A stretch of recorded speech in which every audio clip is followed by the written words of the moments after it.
Bukod sa sarsyado at adobo, masarap din sa tilapia yung luto sa tausi. At sigurado naman na magugustuhan mo.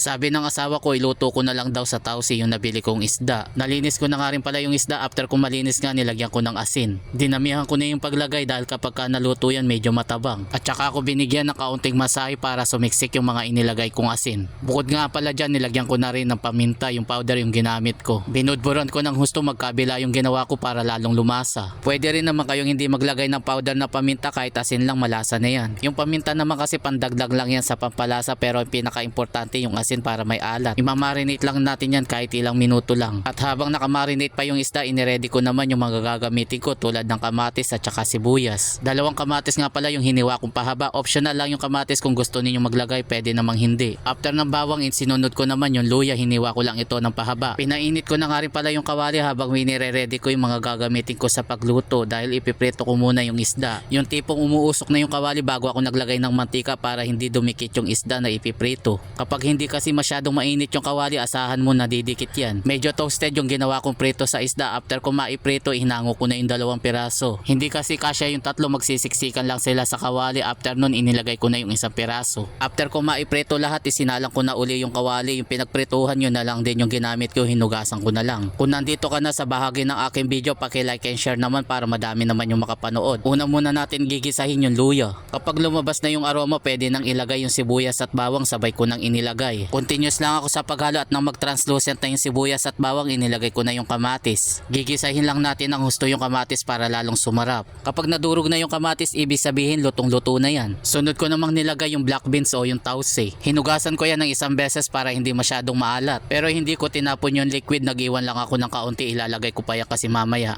Naglagay na rin ako ng powder na paminta. At kung nandito ka pa rin sa bahagi ng aking video, paki-comment mo naman kung tagasan ka para malaman ko kung saan napapanood yung aking video. After ko maigisa ng ilang minuto, tsaka naman ako naglagay ng tubig, yung katamtaman lang yung daming inilagay ko. At tsaka ako naman hinalo. Bukod sa powder na paminta, naglagay din ako ng kaunting soy sauce. Para hindi sumobra ng alat, na ilagay ko na rin pati yung liquid ng black beans. Konti lang naman din yung inilagay ko at tsaka ako naman hinalo. Siguradong nanonood ka pa rin, at kung hindi ka pa nakapollow sa akin, paki-follow mo naman ako para updated ka sa mga susunod. Pinakuluan ko muna yan ng ilang minuto bago ko naman nilagay yung isda. Bago ko nga pala inailagay yung isda, tinikman ko na muna kung sakto na yung lasa. Since luto naman yung isda, konting pakulo na lang yung gagawin ko para lang mag-combine lahat. Maraming salamat nga pala sa mga nakapollow sa akin at sa mga viewers. Maraming salamat po sa inyong suporta. Heto na nga at luto na yung ating tilapia with tausi. Dito na tayo sa exciting part mga lods, kanyama na rugo talaga.